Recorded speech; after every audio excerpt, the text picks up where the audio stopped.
Dzień dobry Państwu. Czym jest w ogóle kuchnia? Jak można do kuchni podejść? Jak można patrzeć na kuchnię? Przede wszystkim chciałbym zabrać Państwa w podróż i pokazać Państwu kuchnię jako zjawisko kulturowe. Kuchnia jest dla nas pewną tożsamością kulturową. Język, ubiór, tradycje, historia to wszystko wiąże się z naszą tożsamością, a kuchnia jest zjawiskiem, który chyba jest nam najbliższym. Jest to czynność, czyli jedzenie, spożywanie posiłków, spotkania przy posiłkach, jest to czynność, która występuje najczęściej, która jest nieodłącznym elementem cywilizacji ludzkości.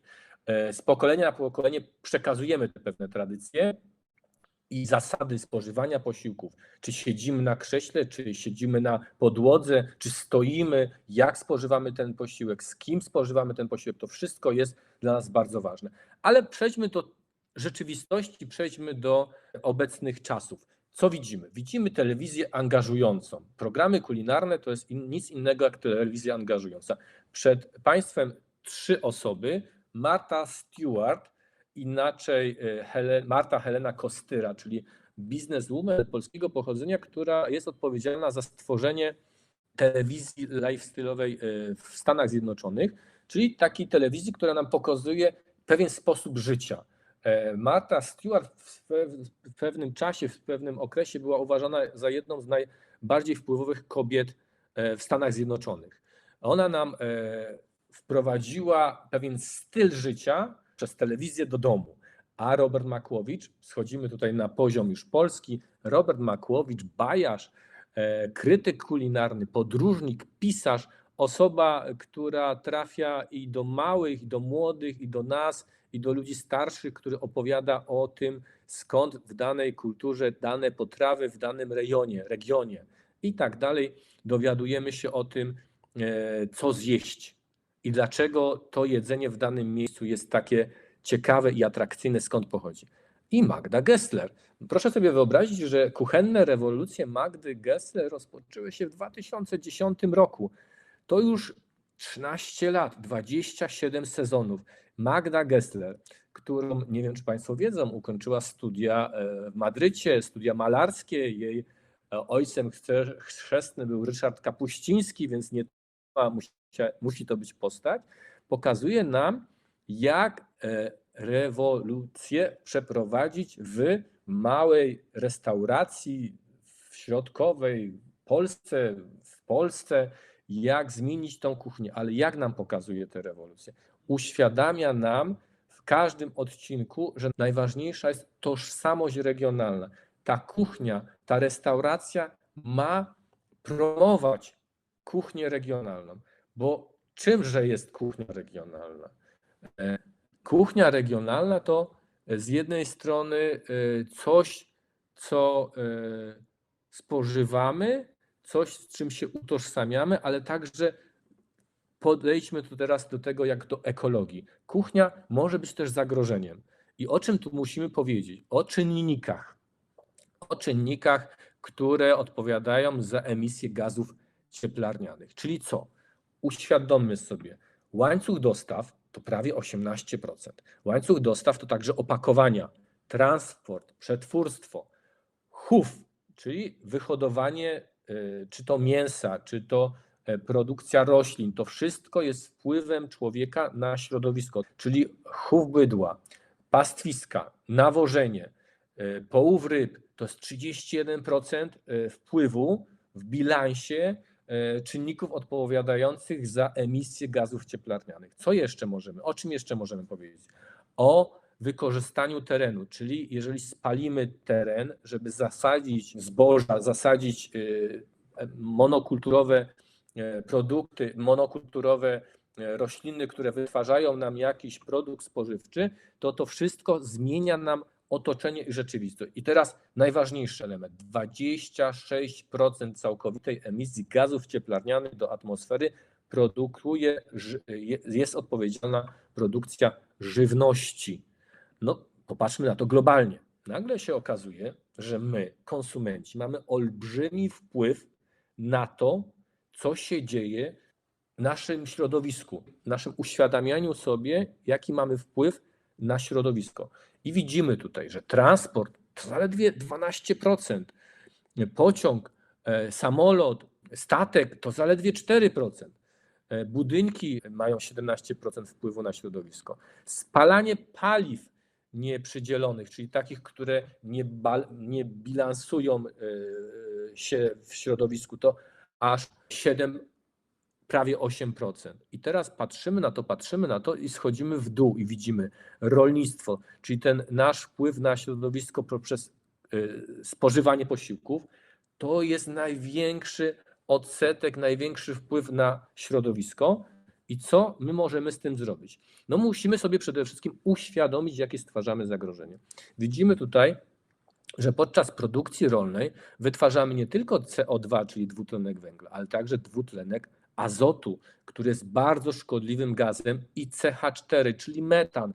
Metan, który powstaje naturalnie, ale też powstaje pod wpływem działalności człowieka. Metan jest 20-krotnie bardziej wpływającym na środowisko gazem niż dwutlenek węgla. Metan dostający się do atmosfery jest 20-krotnie bardziej szkodliwy. Oczywiście możemy metan w biogazowniach wytworzyć i spalić do ogrzania, czyli staramy się bilansować ten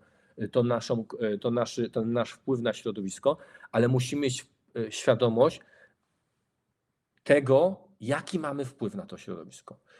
Bardzo ważnym elementem, na który mamy wpływ, to jest produkcja odpadów żywnościowych. I o tym też bym chciał z Państwem powiedzieć. Ale moje spotkanie z Państwem to przede wszystkim pewna próba podejścia do kuchni jako zjawiska kulturowego, do kuchni regionalnej z większym wgłębieniem się w problem, czym jest kuchnia regionalna. Kuchnia regionalna to też jest to, co jemy i co możemy zamienić, żeby mniej wpływać na środowisko. Wiadomo, wołowina, jak dobrze Państwo wiedzą, to jest najbardziej nieekologiczny rodzaj białka, rodzaj mięsa, który wpływa najbardziej na środowisko. Wołowina ma większy wpływ na środowisko, większe wytwarzanie ekwiwalentu CO2 niż wieprzowina, niż drób. Ale ucieknijmy od tej wołowiny i przejdźmy na przykład do warzyw. Okazuje się, że warzywa korzenne, owoce mają marginalny ślad na środowisko. Ryż ma 10-krotnie większy wpływ na środowisko niż ziemniaki. Ale jeżeli policzymy ryż, jeżeli policzymy gramaturę ryżu i energię, którą wykorzystujemy dla naszego funkcjonowania po spożyciu, to się okazuje, że to jest tylko dwukrotność, czyli dwukrotnie więcej niż ziemniaki. Co powinniśmy jeść? Jeżeli myślimy o białku, to oczywiście nie odmawiajmy sobie tego mięsa, ale myślmy o tym, jak go spożywać, w jakich proporcjach. A najlepiej byłoby, gdybyśmy zamienili mięso na białka roślinne. I tutaj mówimy o grochu. Groch stanowi aż 10 razy mniejszy wpływ na środowisko niż właśnie ta wieprzowina, ten drób. Czyli można byłoby powiedzieć, że jeżeli będziemy jedli owoce, warzywa strączkowe, warzywa, do których zalicza się groch, ciecierzyca, soja, to 100-krotnie mniej oddziaływujemy na środowisko niż przy zjedzeniu steka. Jest to jakaś myśl? Jest. Miejmy to na uwadze. Czyli wiemy już, jakim jest zagrożeniem kuchnia, ale przejdźmy do kuchni ekologicznej. Namawiam Państwa na to, by być świadomym konsumentem, bo ponad 15% światowej turystyki to jest turystyka kulinarna. Jaka to jest turystyka? Czyli to jest podróżowanie po świecie, by zapoznać się z produktami tradycyjnymi, kuchnią tradycyjną. I należałoby podróżować po tym świecie świadomie.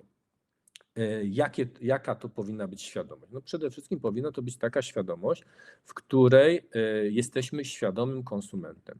A żeby być świadomym konsumentem, trzeba byłoby, proponuję Państwu, przejść do takich 5 kroków. Zadać sobie pytanie, czego szukamy. Następnie powiedzieć, gdzie byśmy chcieli pojechać, co chcielibyśmy zobaczyć. Najważniejsze jest poznanie historii danego regionu, bo historia tak naprawdę odpowiada nam za całą kulturę tego regionu. przebiegi historyczne, historia, która nam ułożyła wojny, które przeszły, napływy ludnością, to wszystko ma wpływ na to, co w danym miejscu jemy. Kończąc już te szukanie ekowyjątkowości, skorzystajmy z dostępnych materiałów i smakujmy życia. Ale żeby skorzystać z dostępnych materiałów, to jeszcze do tego wrócimy, ale jeszcze zastanówmy się, jaka to jest ta kuchnia ekoregionalna. Przede wszystkim każda kuchnia regionalna ma jakąś tajemnicę. Należy podkreślić, że ta tajemnica to jest przede wszystkim wykorzystanie produktów regionalnych, rozpoznanie tych produktów regionalnych, bo dań endemicznych jest tak naprawdę mało. Ilość przepisów, która powstała, jest w pewnym sensie ograniczona do sposobów przeróbki półproduktów i do dostępności. I nagle się okazuje, że można mieć żurek, który jest żurkiem śląskim, ale też można te żurki podzielić jeszcze na żurki regionalne, jeszcze mniejsze, takie jak żurek w Bytomiu i żurek w Cieszynie i żurek poza Śląskiem, czyli na przykład na Mazowszu. I te produkty czym się będą różnić? No może nie przepisem, ale półproduktami i składnikami, które będziemy wykorzystywać do tego, by wyprodukować ten żurek. Mówi się o tym, że gdy spożywamy produkty do 100 kilometrów wokół naszego zamieszkania, tworzymy wtedy najmniejszy ślad węglowy. I do tego bym Państwa chciał zachęcić, żeby jak najmniejszy ślad węglowy tworzyć. Gdzie się można dowiedzieć o kuchni regionalnej? No przede wszystkim skorzystajmy z pewnych źródeł informacji. Takimi pewnymi źródłami informacji jest Ministerstwo Rolnictwa i Rozwoju Wsi, które prowadzi listę produktów tradycyjnych podzielonych według województw i na tych stronach rządowych najwięcej dowiedzą o tym, jakie produkty regionalne należy odnaleźć, o nich się dowiedzieć w danym rejonie, do którego chcielibyśmy pojechać. Tu widzą Państwo taką roślinę, która w tej chwili już jest mało spożywana na Śląsku Cieszyńskim, a kiedyś stanowiła główną bazę żywieniową. To są kwaki, czyli pewna grupa buraków, która w tej chwili jest uprawiana, żeby ją przekazać do produkcji pasz dla zwierząt, a kiedyś była jednym z głównych elementów naszego jadłospisu. Ale co ją zastąpiły? Ziemniaki, bo ziemniaki są łatwiejsze, smaczniejsze, prostsze do produkcji i trwalsze do przechowywania. Ale lista produktów tradycyjnych. Żeby znaleźć się na liście produktów tradycyjnych, trzeba przede wszystkim spełnić pewne wymagania. Po pierwsze, trzeba przez 25 lat wytwarzać ten produkt w danym rejonie według tradycyjnych metod produkcji. I wtedy można się ubiegać o wejście na tą listę produktów tradycyjnych. Jak znaleźć te produkty tradycyjne? Na stronach Ministerstwa Rozwoju Wsi, ale także są strony internetowe. Polska Smakuje, wybitna strona internetowa, która na bieżąco nam pokazuje, jakie produkty się pojawiają, jakie półprodukty, nawet jakie konserwy się pojawiają. Krajowy Ośrodek Wsparcia Rolnictwa zajmuje się tą stroną i nas wspiera w poszukiwaniu. Śląskie Smaki. Śląska Organizacja Turystyczna stworzyła przewspaniałą stronę, ma nawet aplikację na smartfona, która ta strona nam pokazuje tradycyjne śląskie produkty i pokazuje nam, z czego się składają, jaka jest ich historia, a jeżeli będziemy mieli aplikację na smartfonie, to możemy być bardzo mobilni, bo możemy sobie, będąc w danym miejscu, otworzyć tą aplikację i zaraz nam pokaże restauracje, które mają kuchnię regionalną i produkty regionalne i opis tych produktów regionalnych. Zachęcam Państwa do korzystania z takich źródeł, bo one nam ułatwiają życie. A jeżeli byśmy się chcieli pochwalić naszym znajomym za granicą, to właśnie polecam Polish Food, takie czasopismo prowadzone przez Ministerstwo Rolnictwa i Rozwoju Wsi, w którym to czasopiśmie mówimy o rynku przetwórstwa owocowego w Polsce, o nowych produktach. Zaletą tego czasopisma jest to, że Jedna strona jest po polsku, a druga strona jest już tłumaczona profesjonalnie na język angielski, więc możemy zabrać takie czasopismo, możemy pobrać to czasopismo ze stron ministerstwa, możemy komuś wysłać, kto będzie się wybierał do Polski i chcielibyśmy zaprezentować polską kuchnię i pochwalić się tą polską kuchnią. Ale przejdźmy do porad o tym, jak najlepiej być ekologiczny, biorąc pod uwagę kuchnię tradycyjną, regionalną. Sezonowość. Tak, drodzy Państwo, sezonowość jest jednym z najważniejszych aspektów kuchni tradycyjnej, regionalnej, ponieważ należy jeść to, co jest. Na wiosnę jemy coś innego, w lecie jemy coś innego, na jesień jemy coś innego, a w zimie też powinniśmy jeść coś innego. Dlaczego ta sezonowość była taka ważna? No bo kiedyś nie było lodówek.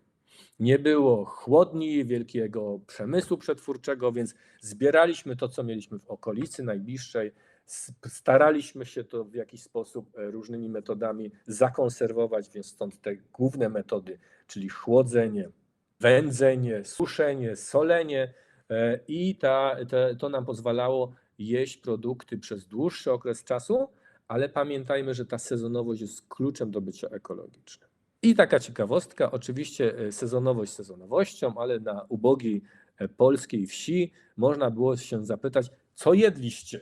No więc taka anegdota mówi, no cóż jedliśmy na śniadanie? No na śniadanie była kapusta z ziemniakami, a na obiad mieliśmy ziemniaki z kapustą, a na wieczór jedliśmy to i to. Więc oczywiście gdyby nie ziemniaki, gdyby nie kapusta, to nie byłaby taka liczna Europa, nie moglibyśmy się tak rozwijać. Te produkty pozwoliły nam się rozwijać. Ekologia. Cóż to jest? Cóż to Państwo widzą na zdjęciu? No, szanowni Państwo, mogą Państwo nie uwierzyć, ale to jest lodówka.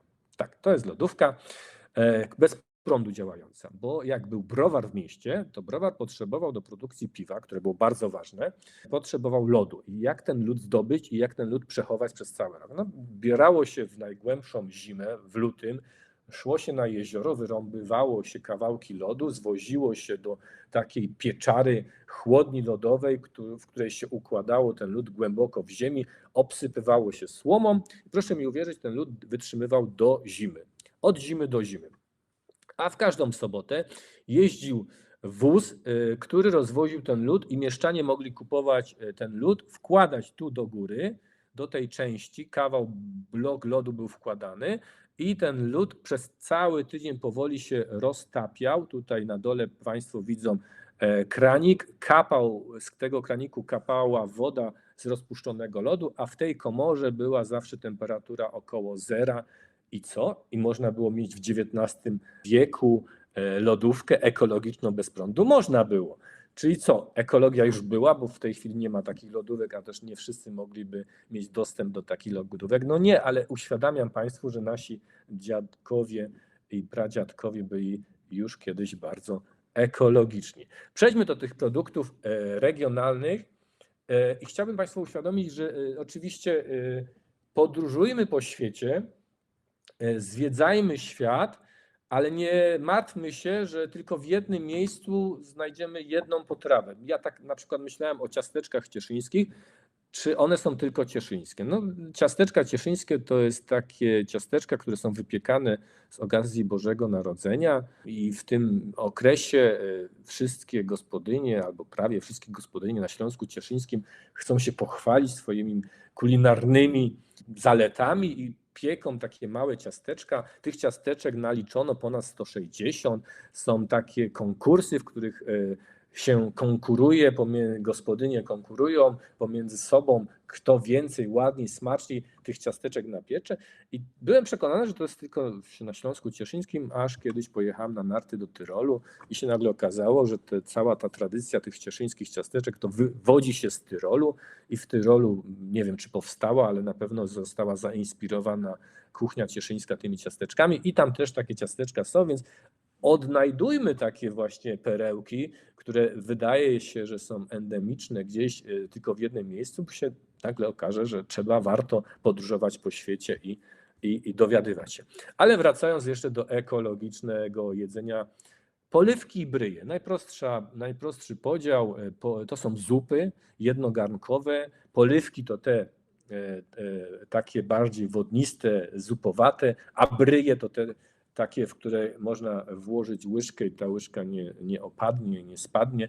I tutaj mają Państwo przykład na chudą jewę, czyli taką zupę, która jest wytwarzana z różnych, jakby się to mówiło, nie odpadów, ale z produkcji na przykład sera, produkcji masła, czyli staje nam maślanka, którą co zrobić? Można wypić, spożyć, ale można zrobić też zupę. Robi się taką zupę, do której się wkłada różne elementy, bo kuchnia ekologiczna powinna być plastyczna. Używamy tego, co jest w pobliżu. Taką drugą potrawą słynną na Śląsku Cieszyńskim Karolina Małysz na swoim ślubie z Adamem Małyszem chwaliła się tą potrawą, to jest żebroczka, potrawa, która jest z XIX wieku, a legenda jej jest opowiadana w ten sposób, że kiedyś wędrowny żebrak pukał od chaty do chaty i zbierał od okolicznych mieszkańców, co popadnie, co mu dali. No i zebrał trochę ziemniaków, trochę ryżu, tam ktoś mu dał boczku, trochę mleka mu dał, cebula się pojawiła, trochę przypraw się pojawiło i on to wszystko wziął, zapiekł i powstała taka zapiekanka, taki placek nazywany wiślańską żebraczką, ale cała magia tego placka polega właśnie na tym, że tworzymy pewien produkt, który jest jakby może zbiorem przypadkowych elementów, a stanowi świetną potrawę. Jest ekologiczny. Dlaczego jest ekologiczny? Zaraz o tym powiem. Chciałbym Państwu jeszcze pokazać dwie rzeczy, żeby nie popaść w taką skrajność, żeby nie podróżować po świecie i żeby jeść tylko elementy czy składniki, które znajdują się do 100 km od nas, bo gdybyśmy tak czynili, to nasza kultura nie byłaby taka bogata. Szanowni Państwo, Prince Polo. Znają Państwo Prince Polo, bo to jest ciasteczko produkowane w Cieszynie, ale bardzo znane w Islandii. Tak, bardzo znane w Islandii. Jakimś cudem w latach 50. ktoś zrobił dobry interes. Dobry interes dla nas cieszyniaków. Wysłał te ciasteczka Prince Polo do Islandii. I tam Islandczycy przez bardzo długi okres zajadali się tymi ciasteczkami, a żeby być ekologiczni, to wysłali nam barterowo coś, co oni mieli. Myśmy mieli ciasteczka Prince Polo, a oni mieli śledzie.